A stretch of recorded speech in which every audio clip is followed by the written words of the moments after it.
시청자 여러분, 설 연휴 잘 보내셨습니까? 새해에도 복 많이 받으시고 성공 투자하시기를 바랍니다. 새해 복 많이 받으십시오. 네, 안녕하세요. 국내 증시는 어제 하루였지만 네. 국제적으로나 큰 이슈가 많았던 것 같습니다. 어떤 이슈가 있었고 또 흐름은 어땠는지 설명 부탁드리겠습니다. 그러니까 저도 이제 6일이나 이제 쉬었기 때문에 좀 평온하길 바랬는데 그게 아니었죠. 이제 아시겠지만 딥시크라는 이제 중국의 깜짝 놀랐죠? AI 네. 기업이 사실 이게 이번에 새로 나온 건 아니고 나온 지는 좀 됐는데 갑자기 이제 그 이슈가 좀 이제 커졌죠. 커지면서 예. 이제 미국 나스닥 지수를 이제 강타했죠. 그래서 딥시크 충격파가 이제 커지면서 엔비디아가 이제 월요일 날 대폭락을 하고 좀 변동성이 좀 컸는데 어쨌든 지금 미국 증시가 크게 뭐 주간으로 보면 많이 빠진 건 아니지만 그래도 월요일 날 굉장히 좀 큰 충격이 나오면서 변동성이 커졌다라고 좀 보시면 좋을 것 같고요. 그리고 FMC도 열렸는데 이제 금리는 동결이 됐고 예상대로 하지만 금리 인하가 이제 언제 될지 좀 불확실해졌습니다. 그 부분도 좀 부담이었고 트럼프 대통령의 보편적 관세는 아마 4월부터 부과할 것 같다. 이런 내용이 있는데 다만 이제 이 트럼프 대통령이 2월 1일부터 이제 캐나다와 멕시코부터 먼저 좀 관세 부과를 할 거라고 발표를 했기 때문에 아마 이제 나라별로 좀 다르게 관세 부과는 좀 시행이 될 것 같고요. 그리고 빅테크들의 실적도 많았습니다. 마이크로소프트, 메타, 테슬라, 뭐 애플 같은 굵직한 기업들의 실적 발표가 좀 있었고 국내 증시는 이제 금요일밖에 안 열렸지만 이 딥시크 충격파 때문에 반도체 기업들의 주가가 좀 안 좋았거든요. 금요일 날. 그러면 하이닉스가 좀 많이 빠졌죠. 그러면서 국내 증시는 금요일 기준으로는 조금 하락했지만 이제 하루 정도의 변동성이었기 때문에 그 변동성 그 기준으로 봤을 때는 어쨌든 주간 전체적으로는 그 미국 증시가 좀 상당한 좀 변동성을 좀 보였다라고 좀 말씀을 드리겠습니다. 네, 변동성은 하루였지만 변동성의 그 폭은 좀 큰 편이었는데 이렇게 큰 변동성을 준 이유는 뭘까요? 그러니까 딥시크가 이제 알려지게 된 계기는 이제 다보스 포럼에서 한 이제 이 CEO가 지구를 뒤흔드는 AI라고 갑자기 소개를 했거든요. 그러면서 이제 이게 좀 화제가 됐는데, 근데 실제 성능이 워낙 좀 잘 나오다 보니까, 근데 여기서 이제 대부분 놀랬던 게 이 중국 기업이 만든 이 AI가 성능은 거의 이 챗GPT랑 비슷한데 금액은 굉장히 이제 낮은 비용으로 만들었다고 했죠. 2개월 동안 560만 달러를 들여 이제 구축을 했다고 하는데 훈련 비용이 보통 이제 1억 달러 정도 들거든요. 근데 그거에 비하면은 굉장히 이제 낮은 수준의 이제 비용을 좀 써서 같은 성능을 냈다고 하니까 시장이 이제 놀래버린 거죠. 아니 그럼 그동안 엔비디아나 이런 거 칩 사려고 얼마나 많은 돈을 지출했는데 아니 이거밖에 안 되는 돈으로 같은 성능을 내면 그동안 지출한 게 무슨 의미가 있나. 이제 그래서 사실 이번 주 월요일 날 이제 미국 증시가 이제 놀래버린 거죠. 사실 충격을 좀 받았고 뭐 그거는 이런 비용은 뭐 사실 좀 뭐 다른 여러 가지 부대 비용을 제외한 거기 때문에 좀 엄밀히 따지면은 비용이 560만 달러는 아니다라는 이제 그런 분석들도 많이 나왔지만 시장은 어쨌든 그거보다는 아니 AI 지출이 그러면 이제 앞으로 이렇게 계속 늘어날 거라고 우리가 생각하고 투자를 했는데 이거 이제 아니지 않나? 아, 그럼 그거 안 사도 되니까 비싼 거. 아니면 줄여야 되는 거 아닌가? AI 지출을. 그러다 보니까 엔비디아가 그럼 피해를 받겠죠. 지출을 만약에 줄여버리면. 그래서 그 영향이 이제 계속해서 가속화되면서 증시에 이제 충격을 줬고 특히 엔비디아라든가 AI 인프라 구축하는 쪽에 상당한 이제 데미지를 줄 거라는 그런 분석들이 좀 나오면서 주가 변동성이 굉장히 좀 커졌다라고 좀 말씀을 드리겠습니다. 그럼 다시 좀 회복이 되는 기미도 보이는데 이 회복 기미는 왜 나오는 거예요? 위험하다고 나와서 막 변동성이 있어서 하락했는데 다시 반등하는 이유는 뭘까요?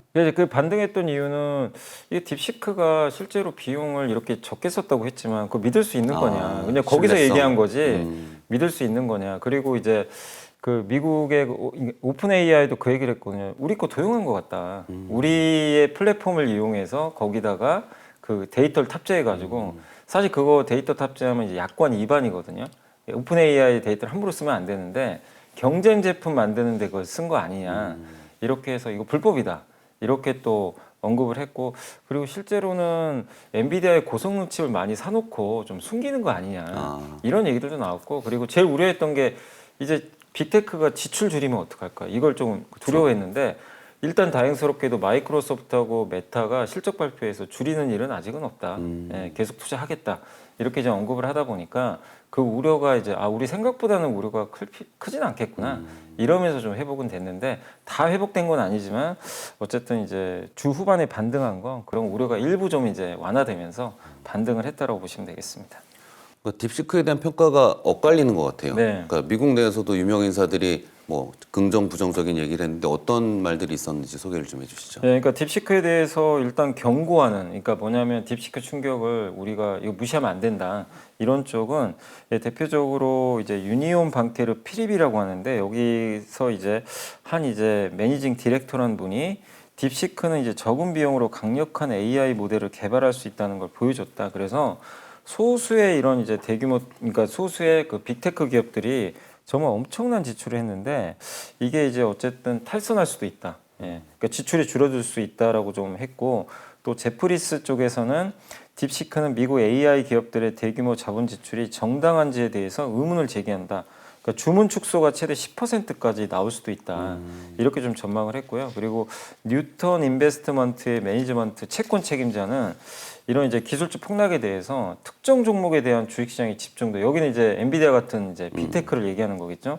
너무 높았기 때문에 이런 일들이 발생했으면 이는 당분간 채권 쪽으로 자금이 이제 돌아갈 수 있는 그런 좀 흐름을 좀 마련했기 때문에 어쨌든 주식시장이 좀 위험할 수도 있다. 그런 내용이고 그다음에 전설적인 투자자인 하워드 막스도 엔비디아 폭락은 시장의 비합리성을 보여준 대표적인 사례인 것 같다.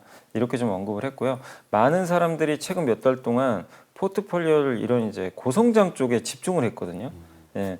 그래서 칩 제조업체에 막대한 베팅을 했는데 이게 바로 거품에서 발생하는 일이다라고 좀 경고를 했습니다. 근데 또 걱정하지 말라는 측도 있어요. 헤지펀드 매니저에서 굉장히 유명한 스티브 코인이라는 사람도 월요일 기술주 폭락은 잘못된 정보 때문이다. 예, 잘못됐다. 중국 딥시크 AI의 부상은 그만큼 AI 수요가 좋다는 또 증거 아니냐. 그래서 오히려 AI가 더 대중화될 수도 있다. 빨리. 이렇게 좀 긍정적으로 얘기를 했고 오펜하이머의 에드워드 양이라는 사람은 경쟁이 치열해졌다고 해서 총 지출이 줄어드는 경우는 거의 없다. 이렇게 또 언급을 했고 또 번스타인 증권의 애널리스트들은 이게 진짜 이 비용이 맞는 거냐 다른 모든 비용이 포함되지 않은 거 아니냐 이렇게 좀 언급을 했고 딥시크 모델이 600만 달러 미만으로 제작된 건 좀 너무 과장된 거 아니냐 그러니까 이거는 의심이 좀 든다 이렇게 좀 언급을 했고 또 펀드 스트렛에 굉장히 유명한 이제 톰리라는 이제 전략가가 있는데 이분은 이제 오히려 이거 주식 투자를 기회 같다 지금 엔비디아 기회 온 거 아니냐 한번 계속 올라가다가 네. 그래서 나는 기회로 본다. 그러니까 이게 사실 여러분도 이제 제가 나눠서 설명드렸지만 미국 내에서 논쟁이 너무 뜨거워요. 그러니까 누구 말이 맞는지는 우리는 모릅니다. 다만 이제 생각할 거는 어쨌든 뭔가 상처가 난 건 맞죠. 그동안 이제 고성장했던 이런 그렇죠. 거에 대해서 사람들이 좀 의심을 하기 시작했다. 이 부분은 우리가 좀 앞으로 좀 투자할 때 좀 고민해봐야 될 부분은 맞는 것 같습니다. 그러니까 어차피 상처는 냈고 네. 또 한쪽에서는 기술도 의심스럽고 네. 비용도 의심스럽고 네. 그런 부분이 있네요. 그러면 엔비디아나 애플 주가는 앞으로 어떻게 될 건지가 관심이잖아요. 네. 그럼 이 투자 관점에서 이런 빅테크 기업에 대한 투자는 어떤 식으로 바라봐야 될까요? 그러니까 저도 이제 고민을 해봤던 게 이게 어쨌든 큰 변화는 맞거든요. 그러니까 뭔가가 새로운 이제 파장이 생겼을 때는 거기에 따라 투자들의 생각이 바뀌어요. 바뀌면 주도주가 바뀌게 되거든요. 그래서 첫 번째는 사실 누구나 인정했지만 미국 기술주 비싸다는 건 다 알고 있었잖아요. 너무 고밸류다. 이랬는데 이게 이제 고밸류 부담이 이제 주가 빠지면서 좀 해소되는 국면에 좀 진입한 것 같습니다. 이게 가짜냐 진짜냐를 떠나서 사람들이 일단은 의심하기 좀 시작했어요. 이거 AI 자본 지출 계속 이루어질까? 이걸 의심하면요. 투자들이 이제 매수 버튼에 손이 이제 올라가기가 쉽지가 않아지죠. 그렇게 되면 조정이 좀 나올 수 있어서. 근데 이거는 또 기다렸던 분들한테는 기회인 게 너무 비싸서 못 샀던 분들도 많이 계시거든요.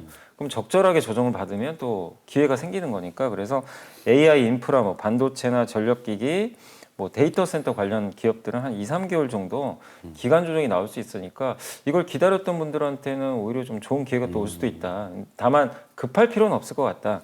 이 말씀은 드리고 싶고 이거는 이제 트럼프 대통령도 언급을 했죠.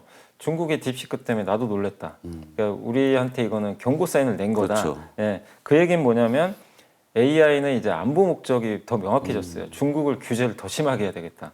그래서 반도체 규제를 첨단 반도체만 하고 좀 약간 범용 반도체는 잘 안 했거든요. 근데 그것까지 할 가능성이 높아진 것 같아요. 이번에 어쨌든 미국 정부도 굉장히 충격을 좀 받은 것 같아요. 그냥 좀 규제를 일부 느슨하게 했던 부분에서 이게 이 보안 문제가 생겨버리니까 그래서 국가가 집중적으로 투자하는 AI 시장은 굉장히 오히려 더 커질 것 같고 이거는 우리나라도 이게 간과할 수 없는 게 대한민국은 지금 AI 좀 뒤처진 국가잖아요. 많이 투자도 안 하고. 네. 그래서 사실 그 금요일 날 주가 제일 많이 오른 기업 중에 하나가 네이버가 주가 급등해 버렸어요. 아 그쪽으로 이제 투자가 좀 투자가 이루어질 수 왜냐하면 있다. 지금 네이버는 우리나라 자체 그 생성형 AI를 또 갖고 있잖아요.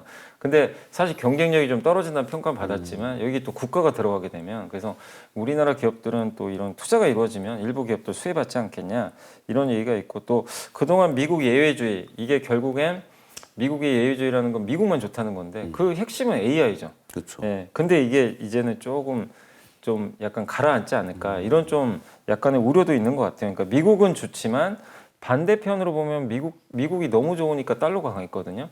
근데 미국 예외주의가 만약에 완화되기 시작을 하면 결국 다른 나라 증시로도 자금이 좀 분산될 수도 있어요. 그러니까 이런 부분은 우리나라 증시에는 좀 오히려 좋을 수 있는 그런 부분이고 가치주나 고배당주가 조금 오히려 예, 각광을 받을 수 있는 그런 부분이 있는 것 같고 마지막으로 이게 이번 주 월요일 날 엔비디아 폭락하는데 혼자 웃고 있던 기업이 있어요.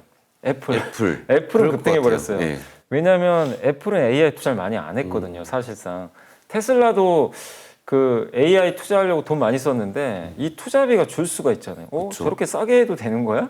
그러면은 이걸 이용해서 서비스를 하려는 기업들은 오히려 이제 지출을 줄이면서 물론 이제 딥시크를 안 쓰겠죠. 중국 거니까 쓸 수는 없겠지만 이게 촉발한 게 그거죠. 아, 저비용으로도 저렇게 할 수 있다고. 근데 애플이 원하는 게 그거거든요. 그 애플은 엔비디아 칩도 안 쓰고 있기 때문에 그런 면에서 그리고 스마트폰에 들어가는 이런 기기들에 탑재되는 AI가 저비용 모델을 이렇게 탑재를 해서 만약에 성능을 좋게 낸다면 스마트폰 시장이 더 커질 수가 있거든요. 급격하게. 온디바이스 AI 시장이 커질 수 있다 보니까 이런 부분들에서 결국 수혜받는 거는 애플이나 아니면 자율주행이나 로봇 만드는 테슬라가 되지 않겠냐. 이런 분석들도 있는 것 같아요. 그러니까 한마디로 대중화되는 속도가 좀 빨라질 수 있다.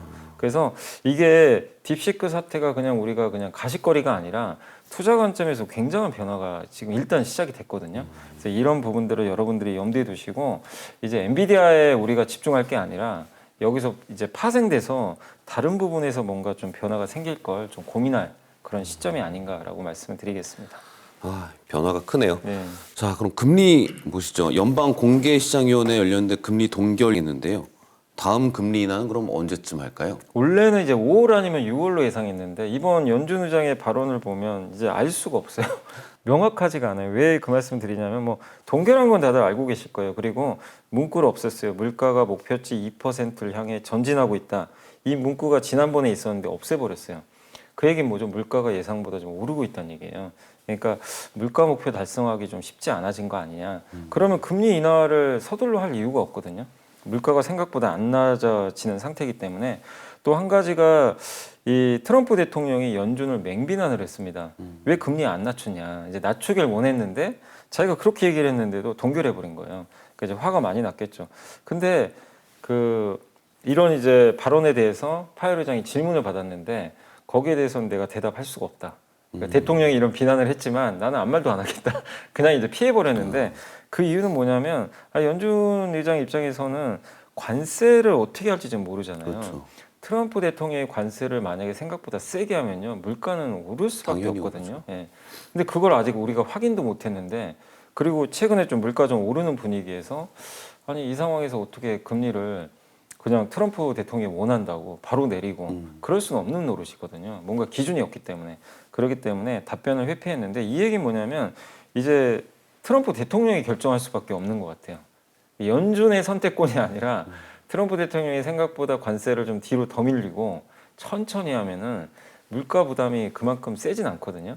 그러면은 금리 인하를 예상보다 더 빨리 할 수도 있고 근데 생각보다 강하게 해버리면 올해 금리 인하가 없을 수도 있어요. 이 선택의 여하에 따라서. 아, 그럼 연준이 결정하는 게 아니라 트럼프가 결정한다. 그러니까 아예 대답을 회피해버렸어요. 그 연준 의장이 난 모르겠다. 트럼프한테 이제 넘겨라. 그런 이제 약간 이제 뉘앙스였어요, 사실은. 그러니까 서로 공 넘기기 예. 같아요. 근데 이제 트럼프 대통령은 빨리 내려라. 왜 안 내리고 있냐. 내리면 예. 관세 좀 갖고 더 자유로울 예. 수 있는데 근데 안 이쪽에서는 내리니까. 예. 관세 세게 할 것 같아서 못 내리겠다. 예. 이런. 그러니까 너가 하는 거 보고 하겠다 나는. 약간 이런 거예요.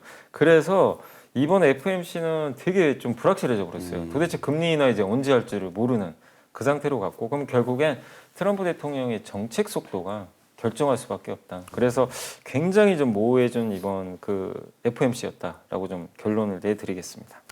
근데 좀 전에 말씀하신 것처럼 금리의 이 물가가 중요한데 네. 물가가 오를지 내릴지 좀 불명확해요. 왜냐하면 미국 소비자 물가에서 40% 차지하는 주거비가 그 중요한데 이 주거비에 선행하는 미국 그 신규 임차 비용이 1월에 크게 하락했다고 하는데 둔화될 가능성이 있는 건지.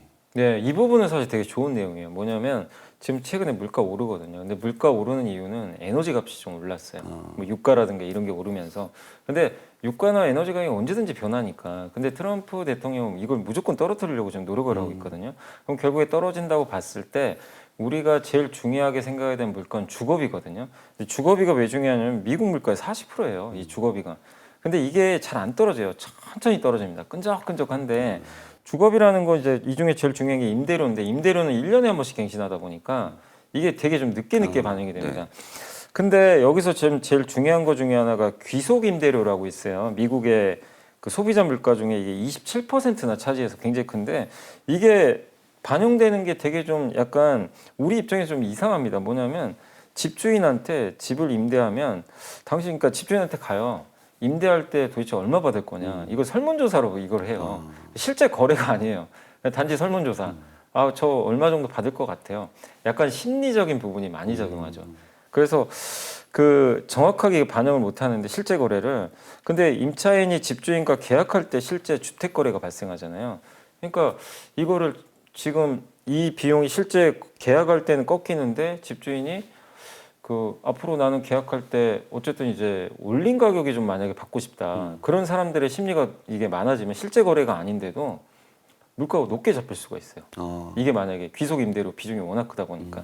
그래서 미국의 노동통계국이 그런 좀 약간의 불편한 점이 있다 보니까 그래서 그 지표를 하나 발표하는 게 뭐냐면 분기별로 새로운 임차인의 임차 비용 있잖아요. 요거를 공개를 합니다. 그러니까 실제로 거래되는 것도. 근데 이게 그 지난 1월 21일 기준으로 마이너스 2.43으로 빠져버렸어요. 그러니까 성장률이 둔화된 것도 모자라서 역성장을 해버렸어요. 그러니까 마이너스가 됐어요.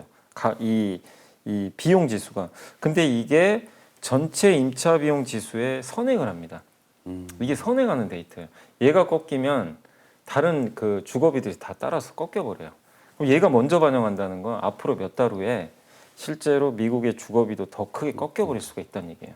그러니까 이 지표는 상당히 저는 이제 연준 입장에서는 되게 환영할 지표 중에 하나죠.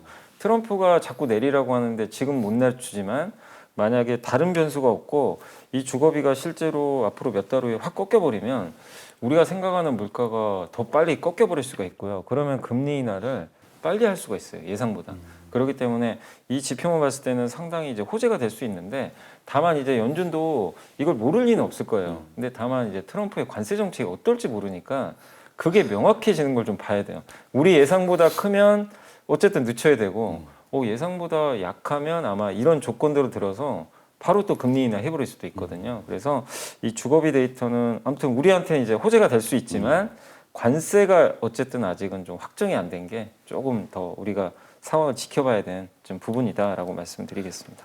그 관세는 확정되기가 어려운 것 같아요. 콜롬비아 같은 경우에 보면 이민자를 추방한 이민자를 받아라 안 받겠다 그랬더니 관세 부과 발표하고 받겠다 그랬더니 또 취소하고 또 보편적 관세를 2.5%씩 인상하겠다 뭐 이런 언급도 있었는데 그래도 트럼프 초기에 우리가 당선자 시절이나 그 선거운동할 때보다는 아직은 관세 부분 좀 약하다 볼 수 있죠. 네, 아직은 약한 거는 맞는 것 같아요. 우리는 이제 그냥 취임하자마자 바로 그냥 관세를 보편 관세 다 부과해가지고 최대 20%까지 만약에 부과하면 어떨까 그 공포가 있어서 주식시장이 많이 흔들렸는데 그건 아니고 지금 아마 조사를 하고 있는 것 같아요. 보편 관세를 그 부과했을 때 어떤 영향들이 있는지를 아마 생각을 하고 점진적으로 부과할 것 같은데 어쨌든 콜롬비아 관세 이거 부과했다가 바로 취소해 버렸잖아요. 콜롬비아가 이민자 받아들인다고 하자마자. 근데 여기서 이제 우리가 느낄 수 있는 건 아, 트럼프가 원하는 걸 들어주면 관세가 생각보다 적겠구나. 이거 이제 느낄 수가 있었던 거죠. 근데 만약에 그가 원하는 걸 안 해주면 이건 또 심각해지는 거죠. 굉장히. 그래서 결국 협상이 정말 중요하다는 게 다시 한번 느껴졌고, 그래서 굉장히 유동적이에요. 이게 정해진 건 없는 것 같고, 그리고 이번에 그 스콧 베센트 재무장관이 월 2.5%씩 관세를 올리자. 그러니까 매월 2.5%씩 이제 부과를 하는 거죠. 이 얘기는 뭐냐면 천천히 올리겠다는 거예요. 근데 트럼프는 반대했어요. 그건 너무 약하다. 그래서 좀 서로 간에 이제 갈등은 있지만 근데 재무장관의 입김도 되게 세거든요. 그래서 아마 이런 거에서 일부 절충은 하겠지만 점진적으로 인상할 가능성이 확실히 좀 높아졌다. 그리고 하워드 러트닉 상무장관 지명자가 청문회에서 지금 아마 4월부터 부과할 거라고 언급을 해버렸어요. 지금 연구 중에 있기 때문에 그게 끝나면 4월이고 4월 달에 아마 보편 관세를 부과할 것 같다. 근데 그 세율이라든가 어떤 국가에 어떤 식으로 할지는 그건 좀 정해진 것 같지는 않습니다. 그래서 트럼프 관세는 여전히 좀 불확실하다. 그러나 지금 현재까지 나오는 이런 내용들을 종합해 보면 생각보다 센 것 같지는 않다. 이렇게 좀 종합을 할 수가 있을 것 같고, 그리고 트럼프도 이 금리 인하를 하라고 자꾸만 이제 압력을 넣지만 본인도 본인 정책이 물가 올리는 정책인 거 알고 있기 때문에 그러거든요. 자기가 관세 때리면 그렇죠. 당연히 물가 오르고 금리 오를 거거든요. 그러면 본인은 어쨌든 바이든 대통령이나 민주당이 이번에 대통령이 안 됐던 이유 중에 제일 결정타가 물가 못 잡았다고 지금 설문조사 결과가 나와 있거든요. 근데 본인도 그럼 그런 입장이 취할 수밖에 없거든요. 그래서 결국에 이 물가 부담이 좀 클 수밖에 없기 때문에 이거를 그냥 자기가 생각한 대로 공격적으로 부과하기는 좀 쉽지 않을 것 같다. 이렇게 보고 있고, 트럼프 일기 때는 물가가 2%가 안 됐어요. 되게 낮았습니다. 당시에는 뭐 1%대. 근데 지금 물가가 2% 후반이거든요. 근데 여기서 관세를 부과를 하게 되면 그것도 보편 관세예요. 전 세계에 다 부과하는 겁니다. 그때는 중국만 했잖아요. 그러니까 훨씬 세거든요. 그렇게 보면 물가 이거 오르는 거는 그때랑 비교가 안 되는 거거든요. 그래서 트럼프도 그걸 알기 때문에 그래서 일단 시장에서도 지금 생각하는 건 좀 천천히 하지 않겠냐. 관세 부과하더라도 그렇게 좀 판단을 하고 있어서 트럼프 관세 정책은 시장 예상보다는 아직은 좀 일단은 약한 것 같다라는 게 중론인 것 같습니다. 그 이번 주에 미국에서 많은 기업들 실적 발표도 있었는데요. 그 마이크로소프트하고 메타 이런 데가 그 AI에 대규모 지출하는 곳이잖아요. 투자를.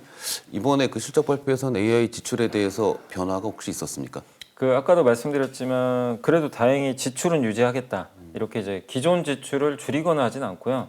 유지하겠다고 했는데 일단 마이크로소프트가 이번에 실적 발표를 어쨌든 했는데 그 클라우드 사업부가 핵심인데 이게 좀 예상보다 매출이 좀 덜 나와서 주가가 좀 많이 빠졌는데 다만 이제 투자 관점에서는 어쨌든 이제 그 분기 지출, 그러니까 이런 이제 자본 지출이죠. AI 투자하는 거를 덜 늘린다 이거보다는 지금 어쨌든 이제 유지 정도 하겠다. 근데 더 늘리지 않는다는 거는 시장 입장에서 봤을 때는 좀 불편할 수 있거든요. 아니 계속 늘려야 되는 거 아닌가? 이렇게 생각할 수 있지만 그동안 투자했던 거를 이제 좀 당분간 유지 정도 하겠다. 근데 이것도 되게 금액은 많아요. 그렇죠. 계속 그만큼 사겠다는 거니까. 근데 유지하는 것도 많은 건 하지만 시장이 원하는 건 더 증가거든요. 근데 그건 아니다 보니까 일부 좀 실망을 한 것 같고, 메타는 이번에 실적도 좋았고 주가도 좋았는데 자본 지출이 제일 중요한데 기존에 600억에서 650억 달러 투자하겠다고 올해 발표를 해놨거든요. 실적 발표 전에, 딥시크 사태 전에. 근데 그걸 그대로 유지했어요.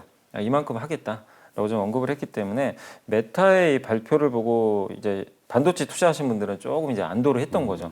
예. 그래서 메타는 어쨌든 예정대로 투자를 좀 계속 할 것 같다라는 그런 내용을 발표를 했습니다. 이 두 회사 같은 경우는 매출의 무려 30%를 이 자본 지출에 활용을 하고 있기 때문에 엄청나게 투자를 하고 있는 거예요. 전체 매출의 무려 30%를 그냥 여기다 계속 투자를 하는 거니까. 다만 근데 이제 걱정되는 건 그거죠. 계속해서 매출의 30%를 영원히 투자할 수는 없어요. 예. 언젠가는 비용을 다 효율화시키거든요. 어느 정도 AI 성과 나오잖아요. 서비스가 안정화되면 비용은 이제 지출은 줄이겠죠. 예. 근데 그게 사실은 누구나 알고 있어요. 언젠간 줄일 거다. 근데 그게 지금은 아니다라고 생각을 했는데 딥시크가 터지니까 이게 지금이 되면 어떡하지? 이제 이거를 이제 갑자기 의심을 좀 들게 만든 사건이었다. 그렇지만 아직까지 빅테크들은 지금 당장 줄이진 않겠다라는 게 확인은 된 것 같습니다.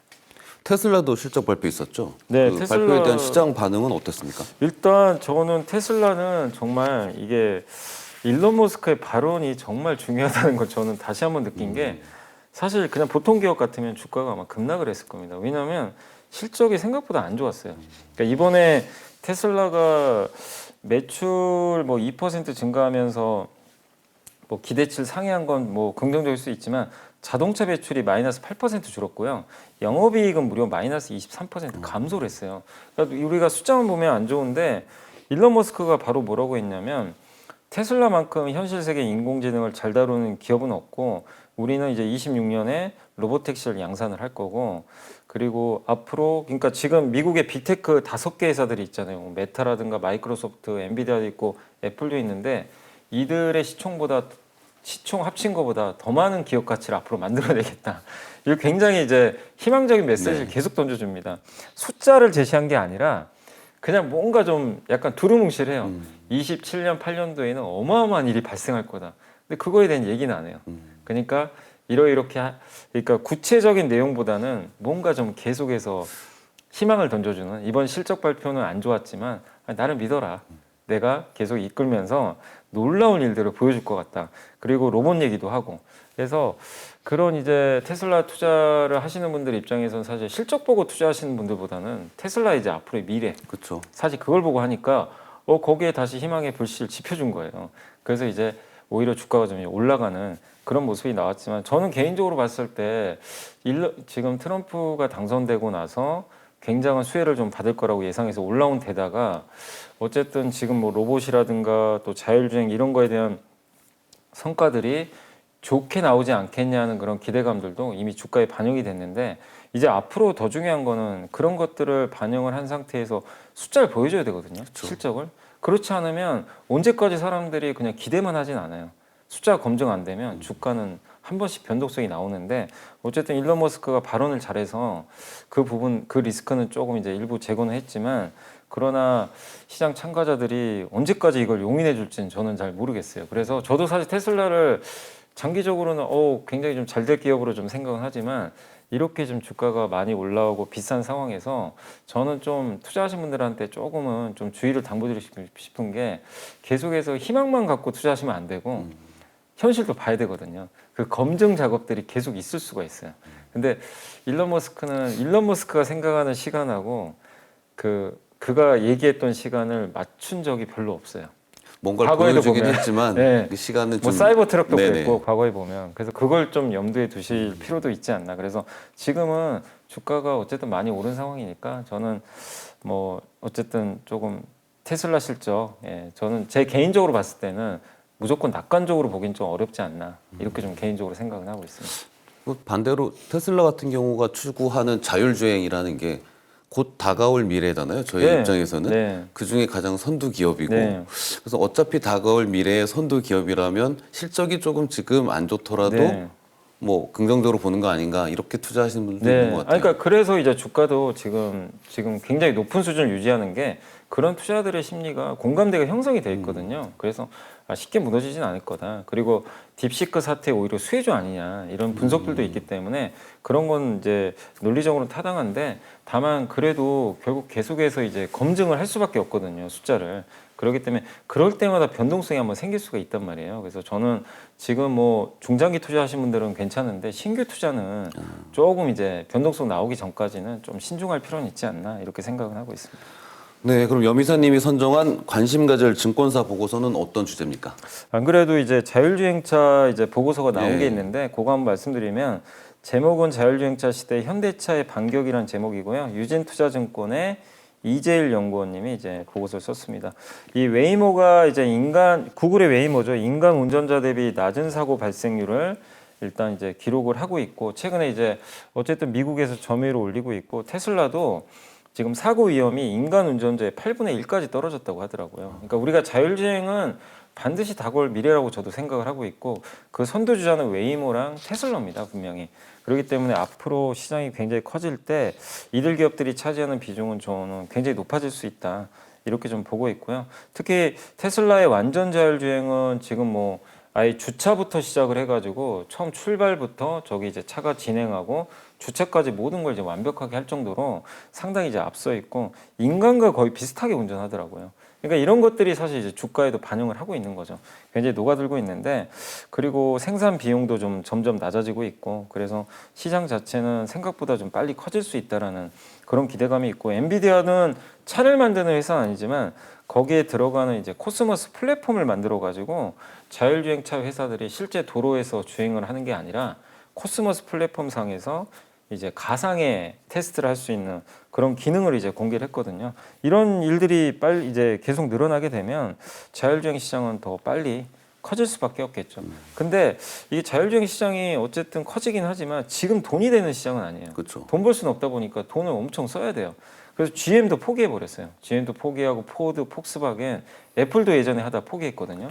그만큼 힘든 거죠. 그 얘기는 뭐냐면 결국 이거를 포기하는 기업들은 나중에 이 시장에 들어가기 쉽진 않겠지만 지금 어려운 환경 속에서도 이렇게 투자를 해서 뭔가 결과물을 내려고 하는 회사들은 나중에 승자가 될 수도 있다. 이렇게 보시면 되겠고 그 대표적인 게 이제 테슬라가 될 거고 구글이 될 거고 또 하나가 현대차입니다. 현대차도 지금 자율주행 포기를 안 하고 있어요. 자율주행차를 이제 파운드리라고 그래서 위탁 생산해 주는 건데 이미 구글 웨이모에 납품을 하고 있고 이번에 작년 말에 이제 신공장을 미국에 만들었는데 거기서 만들어서 앞으로 웨이모에 계속 공급을 할 거다라는 내용들이 있고 또 자체적으로도 하고 있습니다. 현대차가 이 사업을 하고 있기 때문에 그렇게 보면 현대차도 결국 다가올 자율주행차 시대에 한 축을 차지할 것 같고 최근에 현대차가 또 방식을 좀 바꾼 것 중에 하나가 기존에는 어떤 라이다나 레이더 센서를 이용해 가지고 차를 이제 테스트를 하고 훈련을 했는데 그 방식보다는 테슬라 모델로 좀 바꿀 것 같아요. 테슬라는 그냥 카메라만 갖고 그렇죠. 가거든요.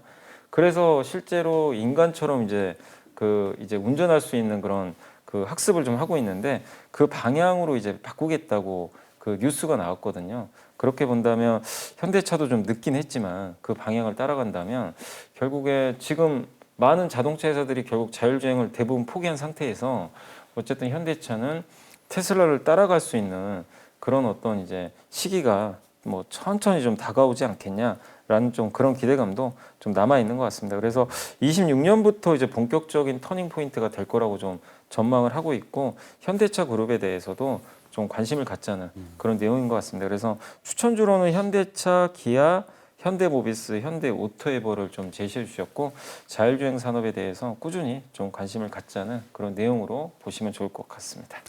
네, 연불리의 비밀노트 토요일 순서 여기까지 마치겠습니다. 저희는 내일 2부에서 뵙겠습니다. 감사합니다. 노보노디스크가 새로운 이제 비만 치료제에 대해서 긍정적인 이제 임상 결과를 발표하면서 주가가 이제 다시 오르는 모습이 나왔고 이 치료제가 36주 후에 비만 및 과체중 환자의 평균 체중이 무려 마이너스 22%나 감소한 데이터를 이제 발표를 했거든요. 굉장히 이제 놀라운 좀 효능을 내다 보니까 시장에서는 다시 한번 비만 치료제에 대한 이제 관심을 좀 갖게 됐고.